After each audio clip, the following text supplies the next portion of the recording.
Assalamualaikum warahmatullahi wabarakatuh. Selamat datang di edisi perdana dan pertama dari Podmu, singkatan dari Podcast Muhawa. Perkenalkan, nama saya Udin. Saya adalah admin dari Muhawa Media. Di edisi pertama kali ini kita bersama Bapak Doni Mian Saputro selaku guru PAI SMK Muhammadiyah Watu Kelir. Bagaimana kabarnya hari ini? Alhamdulillah, baik. Puasanya lancar? Insya Allah lancar. Nggak ada yang bolong kan? Alhamdulillah sampai hari ini belum ada yang bolong-bolong. Oke, sebelumnya kita perkenalkan terlebih dahulu siapa Bapak Doni. Mungkin yang penonton dari luar Muhawa mungkin juga belum kenal. Kalau yang dari siswa-siswa Muhawa pasti sudah kenal dengan beliau.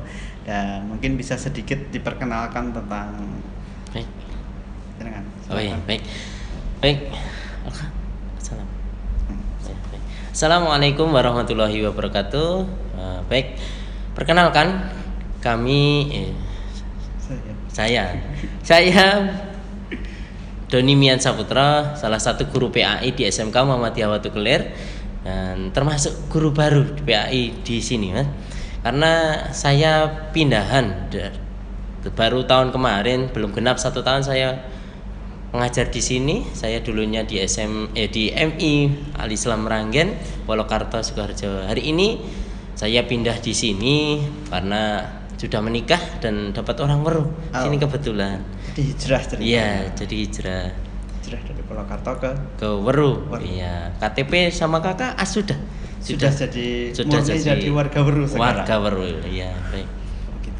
Oke, untuk kali ini kita akan membahas tema tentang Ramadan karena ini adalah juga masih nuansa Ramadan hari ke berapa lupa? 10. Ke-10 minggu ini udah minggu kedua ya? Belum.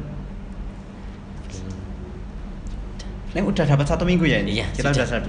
Jadi tema kita hari ini juga seputar Ramadan, yaitu udah puasa tapi gak dapat pahala. Begitu. Jadi biasanya kan kita tahunya puasa itu ya ada hal-hal yang bisa membatalkan dan kita semua tahu hal-hal yang membatalkan puasa itu seperti apa. Tapi banyak dari kita yang tidak menyadari bahwa puasa kita itu juga bisa sia-sia. Kita hanya mendapatkan haus dan laparnya aja dan terkadang kita nggak menyadari akan hal itu dan orang-orang mungkin juga belum banyak yang tahu akan hal itu. Itu gimana? Nah, baik. Nah, hari ini yang menjadi PR besar kita itu ya seperti itu. Karena mungkin minimnya ilmu atau kurangnya belajarnya kita itu cuman puasa asal-asalan aja. Mungkin puasa, pas bulan puasa ya udah kita puasa. Kita sahur, kemudian nanti kita buka. Nah, seperti itu. Padahal banyak sekali hal-hal yang membatalkan puasa seperti itu. Kemudian puasanya kita itu sia-sia atau tidak, seperti itu, diterima atau tidak puasanya kita, kayak gitu. Puasa kita itu sia-sia kalau kita itu masih melakukan hal-hal yang kurang bermanfaat lah, seperti itu. Jadi contohnya seperti apa yang bisa membuat puasa kita tuh sia-sia? Banyak sekali. Misalkan kita itu tidur, banyak hadis dhaif itu ada hadis dhaif ya menyebutkan hadisnya orang yang tidur itu ibadah. Ya itu sering banget itu. Iya. Mohon maaf, hadisnya orang yang puasa itu ibadah kayak gitu. Itu hadisnya dhaif kayak gitu loh. Yang hal yang sia-sia itu banyak. Contohnya kita berkata dusta, kemudian berkata bohong, kemudian melakukan maksiat yang membuang-buang waktu seperti itu. Kemudian tidur dari tadi habis sahur, kemudian sampai maghrib bahkan tidak pernah menjalankan sholat. Nah, seperti itu. Jadi ibadah wajib malah enggak ibadah wajibnya enggak. Jadi kalau misalkan kita keceplosan misuh atau menggunakan kata kotor itu juga bisa termasuk ya? Iya, termasuk itu, Mas. Termasuk. Nah, sekarang kan juga zamannya online. Kita juga bisa terpancing di online dan kita juga kadang juga bisa berkata kotor di tulisan di dunia virtual. Itu juga bisa termasuk membuat puasa kita sia-sia atau enggak? Iya, termasuk. Karena nggak mungkin kan kita mengetik sesuatu di HP kita kayak gitu. Itu tidak dari hati kita, dari pikiran kita kan jelas kayak gitu loh. Jadi misalkan kita tahu kita tuh melakukan hal-hal yang mungkin bikin puasa kita sia-sia. Kita tuh lanjut puasa atau enggak? Nanti kan pikiran kita ngapain kita harus lanjut kalau puasa kita aja udah sia-sia, kita udah dapat cuma dapat haus laparnya aja. Itu gimana? Baik, tetap lanjut puasanya. Nah itu PR kita. Kita harus banyak-banyak belajar. Apa saja toh yang membuat kita itu sia-sia. Terus kita dapat pahala kok Mas. Tetap kita dapat pahalanya. Cuman ya mungkin kadar pahalanya sedikit saja. Kayak gitu. Jadi mungkin kalau kita menyadari hal-hal seperti itu, ya tetap lanjut. Tetap lanjut. Dan kita gimana ya? Bertobat ya. Iya. Langsung membenahi diri. Introspeksi diri. Kemudian jangan apa ya? Jangan batasi diri untuk belajar dan bertanya sama orang lain. Seperti itu. Nah, kalau kita puasa batal itu kan bisa diganti di hari lain. Ya. Nah, misalkan kita seperti itu dapat puasa tapi kita merasa sia-sia karena kita kemarin mungkin menyadari melakukan hal-hal seperti ini yang bisa membuat puasa kita sia-sia. Itu kita bisa mengganti di hari lain atau enggak? Atau mungkin di hari lain tuh puasanya kita niatnya mengganti untuk yang kemarin atau untuk puasa lain? Oh gitu. Ya, itu kembali ke keyakinan kita. Jadi kalau kita yakin puasanya kita yang kemarin itu sia-sia dan batal mungkin, nah itu besok diganti di hari lain enggak apa-apa. Tapi kalau kita yakin puasa kemarin, puasa saya sudah mantap, saya puasa kayak gitu.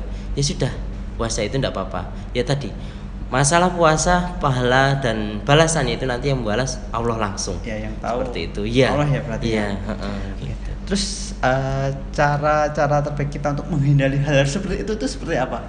Oh gitu. Banyak sekali kok cara-caranya, Mas. Yang pertama tadi, kita harus banyak-banyak belajar. Kemudian yang kedua itu sering konsultasi, sering diskusi sama teman-teman yang mungkin lebih tahu daripada kita. Kemudian hari ini kan banyak teknologi canggih seperti itu. Kemudian mungkin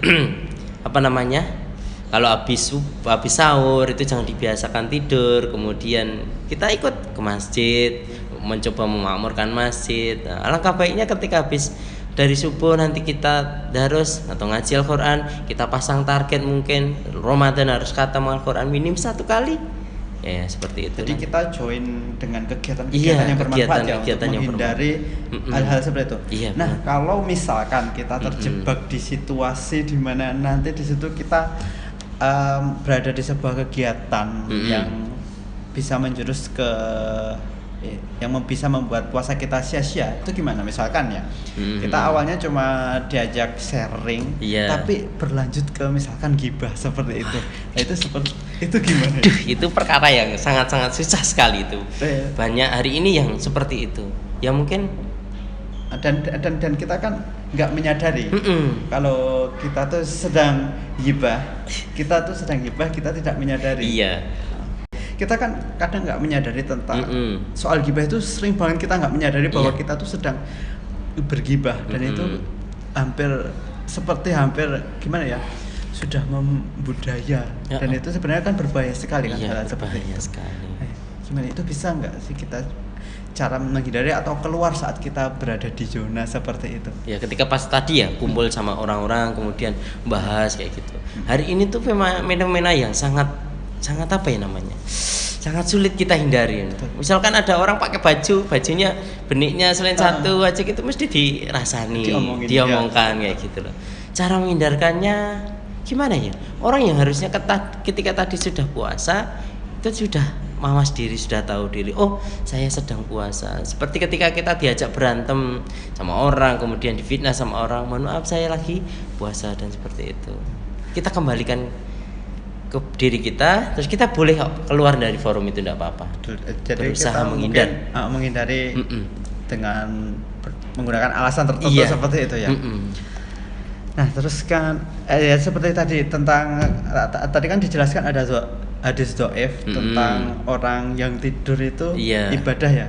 Nah itu kan hadis dhaif. Tapi jika kita tidur untuk menghindari hal-hal seperti itu, misalkan hari ini kita nggak ada kegiatan apapun, nah daripada kita nanti keluar dan cenderung melakukan hal-hal yang menjurus ke hal-hal yang tidak baik, misalkan kita juga main internet ya, itu kan kita bisa jadi nanti terpancing untuk masuk ke konten-konten yang tidak bagus. Nah itu kalau misalkan kita tidur aja itu gimana Ya, tidak apa-apa. Tidurnya dalam artian yang tadi loh, kembali ke habis sahur kemudian sampai maghrib kayak gitu. Kalau tidurnya dalam artian untuk menghindari hal-hal yang negatif itu tadi, tidak apa-apa. Semua dikembalikan kepada niat kita, kayak gitu. Dan nggak mungkin juga kan, biasanya kan kalau puasa itu mesti kerasa hawannya ngantuk. Saya sendiri sering kok ngantuk kayak gitu. Oh ya, soal tidur tadi sebenarnya juga itu kan hadis dhaif dan sampai sekarang juga masih sering jadi pegangan orang. Sedangkan seharusnya kan Ramadan ini segala sesuatu kegiatan kita yang positif itu kan pahalanya dilipat gandakan. Sedangkan kalau kita tidur kan berarti kita nggak melakukan apa-apa ya. Jadi kita juga menyanyiakan waktu terbuang berjam. Pahala yang sudah dijanjikan Allah kan kita sia-siakan. Padahal ada banyak kegiatan yang mungkin bisa kita lakukan. Itu ya, dari kita sebelum memasuki Ramadan kita pasang target dulu. Kemudian kita buat checklist harian apa toh kegiatan-kegiatan yang sekiranya kita buat biar tidak Ramadan kita tahun ini tidak sia-sia, tidak seperti Ramadan yang kemarin yang mungkin target khatam Quran berapa kali, kemudian nanti bantu ngajar TPA hari ini mungkin sore, kemudian ikut kajian-kajian atau mungkin pasang target apa seperti itu. Sholat tarawehnya sebulan full penuh kayak gitu. Puasanya tidak akan bolong-bolong seperti itu. Karena orang yang baik itu, orang yang beruntung itu ya Mas ya, itu adalah orang yang kebiasaannya itu lebih baik dari hari-hari kemarin, seperti itu mungkin. Jadi kesimpulannya bahwa saat ini kita tuh fokusnya juga tidak hanya menghindari hal-hal yang bisa membatalkan puasa ya. Jadi yang berat juga itu sebenarnya malah hal-hal yang membuat sia-sia puasa. Kalau yang membatalkan puasa menurut saya sendiri sebenarnya malah nggak berat, seperti membatalkan puasa kan makan minum itu membatalkan itu masih bisa ditahan malahan sebenarnya. Sedangkan untuk yang bikin hal sia-sia itu biasanya malah susah dan kita nggak nyadar kadang, nggak kerasa. Iya benar. Ya, demikian edisi pertama dari podcast Muhawa kali ini. Mohon maaf jika ada banyak kesalahan dan tadi ada sedikit interupsi dan mungkin kita juga sedikit grogi. Baik saya sendiri maupun Pak Doni juga grogi. Emang bicara di depan kok kamera tuh beda. Ya, feel-nya beda. Beda sama padahal Pak Doni itu udah sering yang namanya berhadapan dengan siswa, berhadapan dengan jamaah biasa, tapi giliran hadapan dengan kamera itu berbeda rasanya. Berbeda. Saya sendiri itu sebenarnya juga jarang yang berada di depan. Saya seringnya ada di belakang layar sebenarnya. Dan ternyata rasanya beda ya. Beda sekali, dan ya itu bikin pengalaman ya. Karena ini juga podcast pertama kita, dan ini juga pertama kalinya saya langsung berada di depan kamera itu pertama kali. Luar biasa berarti. Pak Doni juga luar biasa. Ya, nanti kalau kita udah terbiasa mungkin nanti kedepannya juga lebih baik. Bisa lebih baik lagi. Baiklah, demikian edisi pertama dari podcast Muhawa edisi Ramadan kali ini. Sampai jumpa di lain kesempatan. Wassalamualaikum warahmatullahi wabarakatuh. Waalaikumsalam warahmatullahi wabarakatuh.